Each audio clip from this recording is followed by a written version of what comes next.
Story Mas também time, não. bro. Story time. Story time. Posso contar uma história bem fixe, mano. Eu quando fui a Portugal, fui ver o Vandelor, da última vez que estive com o Vandelor.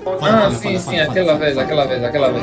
Sim. Fala. Eu tava com o irmão dele e um amigo nosso. Às vezes entra aqui no chat do Vandelor. Fomos passear um pouco. Depois, mano, eu decidi, eu disse, foi na casa de banho. Fui na casa de banho. Eu quando fui na casa de banho, estava aqueles urinários, fui fazer xixi.